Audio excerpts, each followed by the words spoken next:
ഇന്ന് റൊട്ടി ഉണ്ടാക്കുന്നത്, റവ കൊണ്ട് റൊട്ടി ഉണ്ടാക്കാം. നമുക്ക് ചിരോട്ടി റവയാണ് ഞാൻ എടുത്തേക്കുന്നത്. തീരെ മിനുസായിട്ട് നല്ല മിനുസായിട്ടുള്ള റവ കിട്ടുമല്ലോ. രണ്ട് മൂന്ന് തരം റവയുണ്ടല്ലോ. നമ്മൾ ഉപ്മാവ് ഉണ്ടാക്കുന്ന വേറെ, വേറെ ബൻസി റവ വേറെ. ഇത് തീരെ നൈസായിട്ടുണ്ടാവും. അതാകുമ്പോൾ ഒന്നും കൂടെ നമുക്ക് റൊട്ടിക്കൊക്കെ ഒന്നും കൂടെ നല്ലതാണ്. അതിന് വേണ്ടിയിട്ട് ഞാനത് എടുത്തിട്ടുണ്ട്. ഒരു 2 ഉള്ളി എടുത്തിട്ടുണ്ട്, ചെറുതാക്കി മുറിച്ചിട്ടുണ്ട് ഉള്ളി. അതിൻ്റെ കൂടെ തക്കാളി ഒരെണ്ണം എടുത്തിട്ടുണ്ട്. പച്ചമുളക് ഒരു 3-4 പച്ചമുളക് എടുത്തിട്ടുണ്ട്. തേങ്ങ ഉണ്ടെങ്കിൽ തേങ്ങയും കൂടെ കുറച്ച് നമുക്ക് ഇതിനകത്തോട്ട് ചേർക്കാം. മല്ലിയില ഉണ്ടെങ്കിൽ അതും ചേർക്കാം. ഇതിൻ്റെ കൂടെ കുറച്ച് ഉപ്പും കൂടി ഇട്ട് നല്ലപോലെ നമുക്കതൊന്ന് കൈ കൊണ്ട് നല്ലപോലെ മിക്സ് ചെയ്യാം. എന്താണെന്ന് വെച്ചാൽ അതൊന്ന് ഞെക്കി നല്ലപോലെ ഒന്ന് നല്ല കൈ കൊണ്ട് നല്ലപോലെ ഒന്ന് ഞെക്കി എന്താണെന്നാ പറയേണ്ടത്, നല്ലപോലെ പെരക്കി എടുത്തിട്ടുണ്ടെങ്കിൽ അതിൻ്റെ വെള്ളം എല്ലാം കൂടെ പുറത്ത് വരും. നമ്മൾ വെള്ളം അല്ലെങ്കിൽ ഇതിനകത്തോട്ട് ഒഴിക്കുമ്പോഴത്തേക്ക് ഈ വെള്ളം കൂടുതലാവുമല്ലോ. അതുകൊണ്ടാണ് ഇത് നല്ലപോലെ ഞെക്കി പിഴിഞ്ഞ് വെക്കണം, ഞെക്കി പിഴിഞ്ഞ് അതിൻ്റെ വെള്ളം എല്ലാം എടുക്കണം എന്ന് പറയുന്നത്. എന്നിട്ട് ഈ റവ 1/2 കിലോ റവ മേടിച്ചതുണ്ടായിരുന്നു. ഈ റവയും കൂടെ ഇതിനകത്തോട്ട് ചേർത്ത് നല്ലപോലെ മിക്സ് ചെയ്തെടുക്കാം. കൂടെ കുറച്ചും ഉപ്പും ഇട്ട് നല്ലപോലെ മിക്സ് ചെയ്തെടുക്കാം.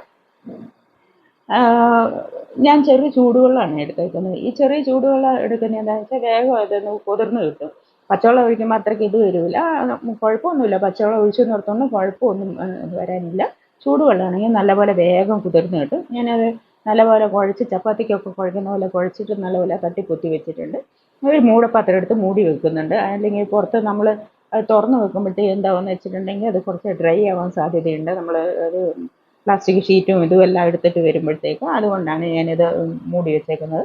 ഞാൻ ഓയിലിൻ്റെ കവർ ഉണ്ടായിരുന്നു, അത് മുറിച്ച് 2 കവറാക്കി എടുത്തിട്ടുണ്ട്. ഇതിനകത്തോട്ട് ചപ്പാത്തിക്ക് ഉരുട്ടുന്നത് പോലെ 2 ബോളെടുത്ത് ബോൾ പരുവത്തിൽ ആക്കി എടുത്തിട്ട് അതിനകത്ത് വെച്ച് പ്രസ് ചെയ്തിട്ട് എടുക്കാം. പ്രഷർ ഉണ്ടെങ്കിൽ ഇനി എളുപ്പമാണ്. കൈ കൊണ്ട് തട്ടാനായിട്ട് നോക്കുമ്പോൾ നമുക്ക് കൈയിൻ്റെ വിരലൊക്കെ കുറച്ച് വേദന എടുക്കാൻ വഴിയുണ്ട്. വേദന എന്ന് പറഞ്ഞാൽ നമുക്കത് പിടിക്കുന്ന പോലെ തോന്നും.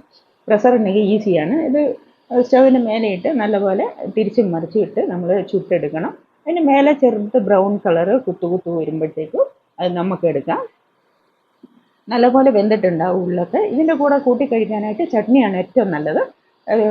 വെള്ള ചട്നിയാണ് നല്ലത്. എന്ന് വെച്ചാൽ തേങ്ങ, പച്ചമുളക്, 2 പച്ചമുളക്, അരമുറി തേങ്ങ, ഒരു നുള്ളു പുളി, പിന്നെ ഒരു വെളുത്തുള്ളി അല്ലിയും കൂടി ഇട്ടിട്ട് ഒരു ചട്നി അരച്ചാൽ മതി. അത് ഇതിൻ്റെ കൂടെ കൂട്ടി തന്നെ ബെസ്റ്റാണ്.